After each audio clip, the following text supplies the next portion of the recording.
ওই প্যাকেটের ভিতরে কোম্পানি লিখে দেয় কিভাবে এই মালটাকে চালাতে হবে।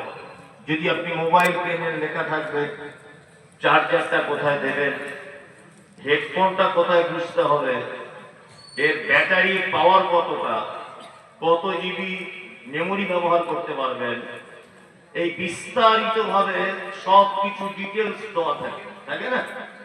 থাকে। এর পরেও যদি আপনি না বুঝতে পারেন, সব তো ইংরেজিতে লেখা, আপনি ভেত বাঙালি, বাংলা ছাড়া কম বোঝেন ইংরেজি, আর আপনার জন্য কি হবে? ওই যে আপনার জন্য আপনি যদি বড় দোকান থেকে মোবাইল কেনেন, তাহলে ওই কোম্পানি সেলসম্যান রেখে দিয়েছে, মানে আপনি যদি ওই মোবাইল সম্পর্কে কিছু না বোঝেন তাহলে ওরা আবার সেগুলো বুঝিয়ে দেবে যে আমাদের কোম্পানি মালটা নেন, এটা খুব ভালো, এটা এইভাবে এইভাবে ব্যবহার করলে অন্য কোম্পানির থেকে ভালো, এটা আপনাকে বুঝিয়েও দিবেই, এটা ওর কাজ। সামান্য একটা 15,000 টাকার মোবাইল, 10,000 টাকার একটা ফ্রিজ কিনতে গেলে যদি তার ক্যাটালগ লাগে, ক্যাটালগ ছাড়া যদি কোম্পানি বিক্রি না করে, তাহলে আমাদেরকে আল্লাহ সুবহানাহু ওয়া তাআলা সারা পৃথিবী নামক জায়গাতে বিস্তার করে দিয়েছে, বিভিন্ন জায়গাতে আমাদেরকে পাঠিয়েছে। মানুষ বিভিন্ন জায়গা আছে না, আছে, তা আমরা কিভাবে চলব? আমাদের তো একটা দিক নির্দেশনা কিছু লাগবে, লাগবে কি লাগবে না? আমাদেরকে কি বিনা ক্যাটালগে আল্লাহ সুবহানাহু ওয়া তাআলা পৃথিবীতে পাঠিয়েছেন? না, আমাদেরও একটি ক্যাটালগ আছে, যে ক্যাটালগ অনুযায়ী আমাদেরকে চলতে হবে তার নাম কি? আল কোরআন। এখন ক্যাটালগ যদি বুঝতে না পারে, কোরআনও যদি বুঝতে অসুবিধা হয়, তাহলে আল্লাহ সুবহানাহু ওয়া তাআলা যুগে যুগে সময়ের পরিবর্তনে বিভিন্ন জাতির কাছে অসংখ্য নবী এবং রাসূল প্রেরণ করেছিলেন, তাই না? জাতি যদি কোরআন বুঝতে না চায়, নবী এবং রাসূলদের কাজ সেটাকে বুঝিয়ে মানুষকে আল্লাহর দিকে আহ্বান করা, কাজ ছিল না? ছিল। এখন আমাদের মাঝখানে নবী বর্তমান নেই, আছে কে? হাদিস। আমাদেরকে পাথেয় হিসাবে, পথ নির্দেশনা হিসাবে দুটি জিনিসকে সামনে রেখে আমাদেরকে এগিয়ে যেতে হবে। এক হচ্ছে পবিত্র আল কোরআন, আর দুই হাদিস। এই দুইটা জিনিস দিয়ে, এই দুইটি ক্যাটালগ দিয়ে যদি আপনি জীবন পরিচালনা করেন, নিশ্চয়ই আপনার থাকার জায়গা আল্লাহ সুবহানাহু ওয়া তাআলা তৈরিকৃত খুব সুন্দর চমৎকার জান্নাত নামক স্থানে, তাই তো? জি। আমি সেই পবিত্র গ্রন্থ মুকুট আল কোরআনুল কারীমে বেশ 3টি আয়াত আপনাদের সামনে তেলাওয়াত করেছি, আর এই আয়াতগুলিকে কেন্দ্রবিন্দুতে রেখে আরো কিছু আয়াত বলে বক্তব্য শেষ করবে ইনশাআল্লাহ। সূরাটির নাম হচ্ছে সূরা আল আরাফ। খুব মানে মনোযোগ সহকারে বক্তব্যটা আজকে শোনার চেষ্টা করুন, আপনার অনেক কাজ হবে ইনশাআল্লাহ।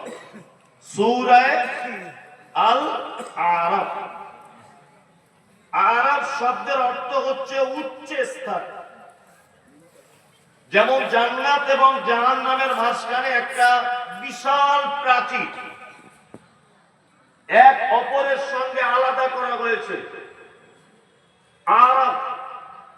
ওই জন্য আমি তো খুব বেশি যোগ্যতা সম্পূর্ণ মানুষ নয়, মাদানী সাহেবরা বসে আছেন, আমার বলতেই ভয় লাগছে কি বলবো, যদি গোলমাল হয়ে যায়। তারপরেও ভক্ত হিসেবে এসেছি যখন বলতেই হবে। দেখবেন মোরগের মাথাতে ফুল হয়, হয় না? হয়। ওটা উপরের দিকে হয় না নিচের দিকে হয়? একেবারে উপরে। ওই জন্য আরবিতে বলা হয় উরফুদ্দিক, অর্থাৎ উচ্চ স্থানের মোরগের ফুল। এইটাকে বলা হয় কি? উরফুদ্দিক, উচ্চ স্থানকে বোঝানো হয়। আল্লাহ সুবহানাহু ওয়া তাআলা এই সূরাটির ভিতরে জান্নাত এবং জাহান্নামের মাঝখানে যে প্রাচীর এই সম্পর্কে আলোচনা করেছেন, উচ্চ একটি স্থান সম্পর্কে আলোচনা করেছেন। এই জন্য এই সূরাটির নামকরণ করা হয়েছে আল আরাফ। আল্লাহ সুবহানাহু ওয়া তাআলা সর্বপ্রথম তিনি শুরু করছেন আলিফ লাম মিম সাদ। পবিত্র কোরআনে 29টি সূরার ভিতরে এরকম শব্দগুলো পাওয়া যায়। আলিফ লাম মিম, তাহা, ইয়াসিন, ক্বাফ, আলিফ লাম রা, আলিফ লাম মিম, নুন, এরকম আছে না? এইগুলোকে বলা হয় আরবিতে হুরুফে মুকাত্তাআত, বাংলাতে বলা হয় বিচ্ছিন্ন অক্ষরমালা। এর যে কি মানে, এর যে কি উদ্দেশ্য, আল্লাহু আ'লাম, আল্লাহ ভালো জানে। আমি তো বলতে পারবোই না, আপনাদের মাদ্রাসার হেড মোদারেসও বলতে অক্ষম হবেন। আল্লাহ রাসূলের কোন সাহাবীগণ এই ব্যাপারে কিছু বলেননি, আর সাহাবীগণ আল্লাহ রাসূল সাল্লাল্লাহু আলাইহি সাল্লামকে এই ব্যাপারে কিছু জিজ্ঞাসা তেমন ভাবে করেননি।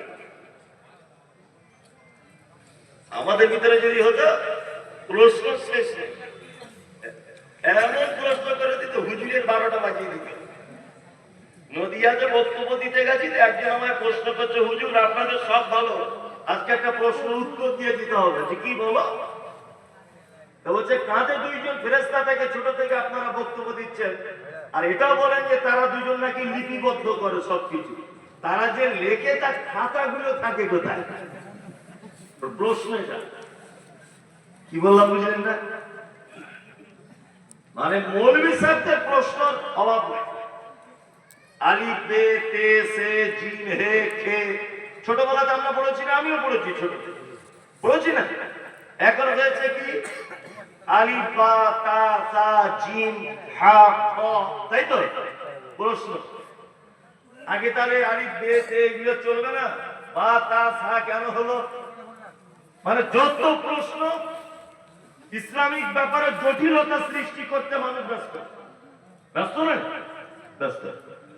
অথচ আমরা কোনদিন হেডমাস্টারকে বিশেষ প্রশ্ন করি না, জেনারেল লাইনের কোন ছাত্রকে কোনদিন প্রশ্ন করি না, খুব কম, খুব কম। ছোট থেকে আমাদেরকে স্কুলে পড়ানো হচ্ছে যে বানর থেকে মানুষ হয়েছে, পড়ানো হচ্ছে না? বানর থেকে মানুষ। ওই জন্য দেখবে ডাক্তার বাবু যে ঘরটায় বসে, ওই ঘরে একটা ক্যালেন্ডার রাখা থাকে। প্রথমে একটা লোক এরকম করে আসে, তারপরে একটা লোক একটু এরকম করে, তারপরে একটা লোক এরকম করে, তারপরে একটা লোক পুরো মানুষ। এগুলো স্কুলে পড়ানো হয় না? তার মানে ডাক্তারও লেখাপড়া শিখেছেন এবং মাস্টার মশাইও শেখান যে প্রথমে এইরকম ছিল মানুষ, তারপর বিবর্তন হয়ে এরকম হয়েছে, তারপরে হালকা হাত পা হয়েছে, তারপরে মানুষের মতো কিন্তু আন্ডার প্যান্ট পরে ঘুরত, তারপরে ফুল মানুষ। এটা পড়ানো হয় না? 2024 সালে এগুলো পড়ানো হচ্ছে স্কুলে, অথচ প্রশ্ন করা হচ্ছে না। আর যত প্রশ্ন আলিফ বে আর আলিফ বা তা সা, বানর থেকে মানুষ হয়েছে। হ্যাঁ ঠিক আছে, মানুষ থেকে মানুষ